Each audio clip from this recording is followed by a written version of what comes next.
Hello दोस्तों, आप सभी का स्वागत है मेरे यूट्यूब चैनल में। आज की कहानी है बेरहम आशिक भाग 8।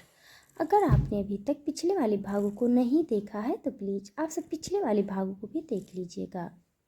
अभी तक आपने देखा वही कबीर वैद्या की इस रॉयल लाइफ को देखते ही समझ चुका था कि वो आ तो गया है यहाँ पर। ये प्रपोजल उसका रिजेक्ट ही जाने वाला है, क्योंकि जिसके पास उसे तक खरीदने की ताकत हो वो क्यों मानेगा इस कॉन्ट्रैक्ट को। पर एक बॉलीवुड एक्टर के पास इतनी संपत्ति देखकर वो भी हैरान था, पर वो नहीं जानते थे कि वैद्य इसके अलावा भी क्या चीज़ है। और अब आगे सना के दिल में हल्की हलचल होती है जो उसके लिए ऐसी थी जैसे मानो उसके दिल के अंदर पनपता खौफ उसके आसपास हो। वहाँ मौजूद सबका सब्र टूटता है और जूतों की आहट उन सबका ध्यान सामने की सीढ़ियों की तरफ खींच देती है। सना ने इस बात का बिल्कुल भी अंदाजा नहीं लगाया था कि वो इस समय वैद्या को अपने सामने इस तरह पाएगी। वैद्या बड़े स्टाइल के साथ पॉकेट में हाथ डाले सीढ़ियों से उतरते हुए उनकी तरफ बढ़ रहा था। वैद्या का सारा ध्यान इस वक्त सना ने अपनी तरफ खींचा हुआ था। वैद्या को साक्षात अपने सामने देखकर सना फुर्ती के साथ अपनी जगह से उठ जाती है, जिसके साथ उनकी काफ़ी दूरी पर टंगी बड़ी सी घड़ी एकदम से टन की आवाज़ से बजती है, जैसे ये परफेक्ट टाइम हो उन दोनों के मिलने का। और वैद्या के कहे मुताबिक 24 घंटे बीत चुके थे और वो खुद उसके पास चलकर आने पर मजबूर हो गई थी।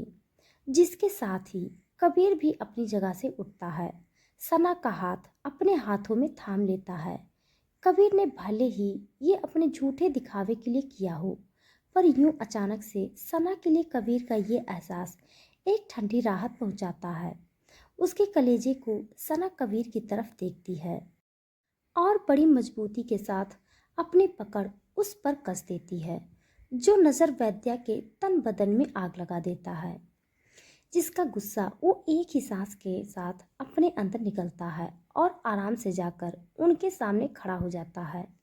कबीर एक बड़ी सी इस्माइल वैद्या को पास करते हुए हाथ आगे की तरफ बढ़ाता ही है कि तभी वैद्या झट से बोल पड़ता है, क्या तुम भी माना कि तुम्हारी वाइफ कुछ ज़्यादा ही खूबसूरत है? पर डोंट वरी कबीर, मेरे होते हुए आपकी चीज़ यहाँ बिल्कुल सेफ है, तुम उसका हाथ छोड़ सकते हो।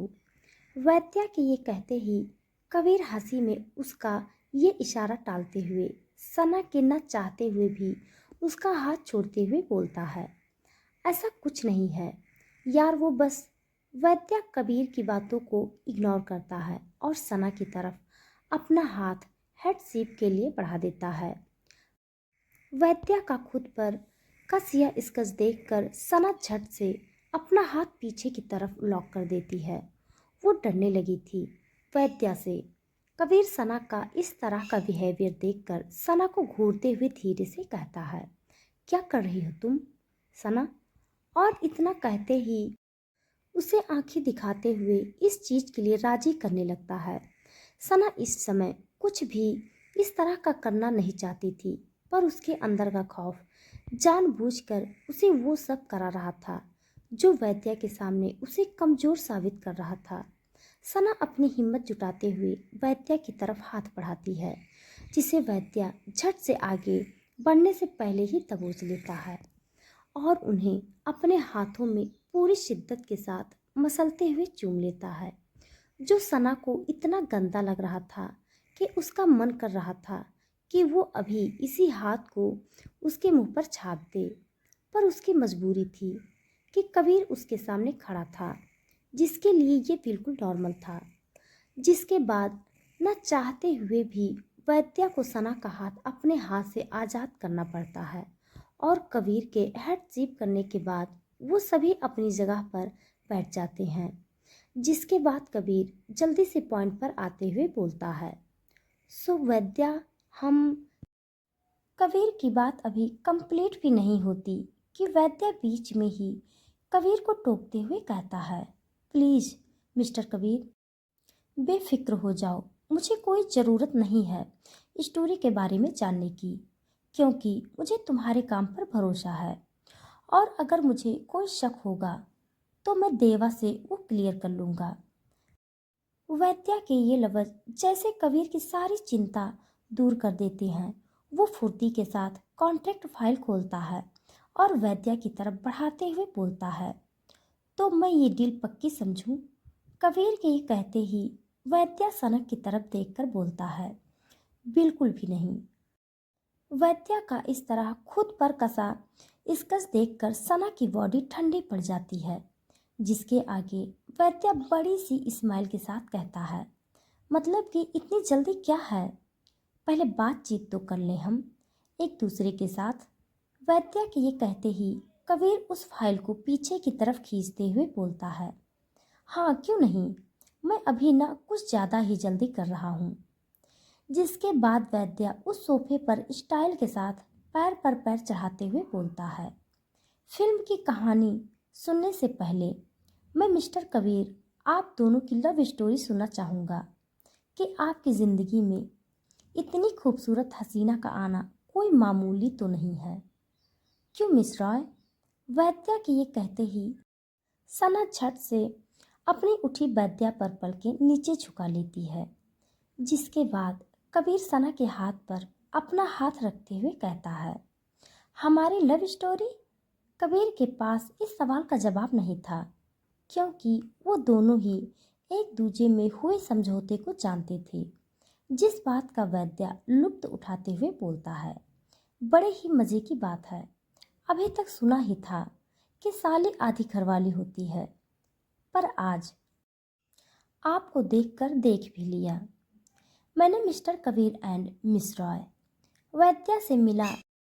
ये जवाब सना को किसी करारे तमाचे की तरह लग रहा था, जिसे कबीर हंसी में टालते हुए बोलता है, आप जो भी समझ लें मिस्टर शेखावत, पर इस समय मैं अपने प्राइवेट रिश्ते पर बात करने नहीं आया।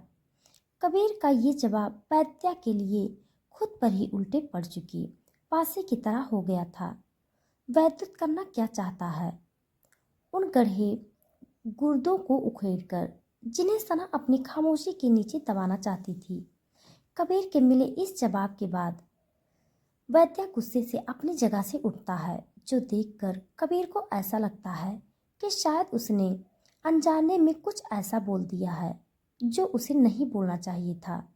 जिस चीज़ की कबीर वैद्या से माफ़ी मांग पाता कि तभी वैद्या बड़ी सी स्माइल कबीर और सना को पास करता है और इसके आगे बोलते हुए कहता है, चलिए बाकी की बातें हम डिनर करते हुए करते हैं, आइए।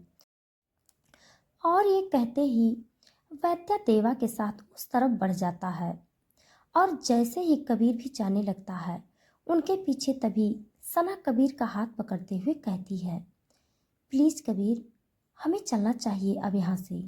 मुझे ये इंसान बिल्कुल भी ठीक नहीं लग रहा, समझो न तुम इसकी इस तरह की बातें। वो मेरा हाथ।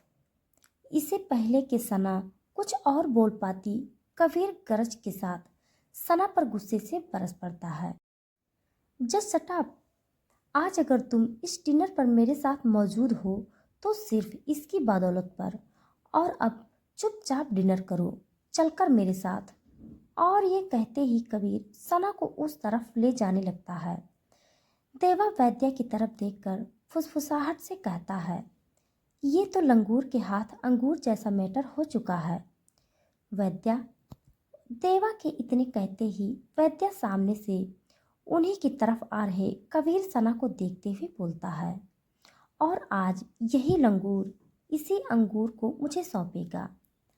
देवा वैद्या के कहने पर सना और कबीर को डाइनिंग टेबल पर बैठाता है, जिसके साथ ही उन तीनों की प्लेट में फ्रेश खाना सर्व कर दिया जाता है, जिसका लुत्फ कबीर बड़े मज़े के साथ वैद्या के साथ अपनी अधूरी बातें पूरी करते हुए ले रहा था। तो वहीं सना के गले के नीचे तो एक नवाला भी नहीं निकल रहा था। वो बस चुपचाप से उस खाने को गुस्से से घूरे जा रही थी। सना को ऐसा करते देख वैद्या आधे घंटे से बस उसे ही देखे जा रहा था। सना का ये पेशा वैद्या को बिल्कुल भी रास नहीं आ रहा था।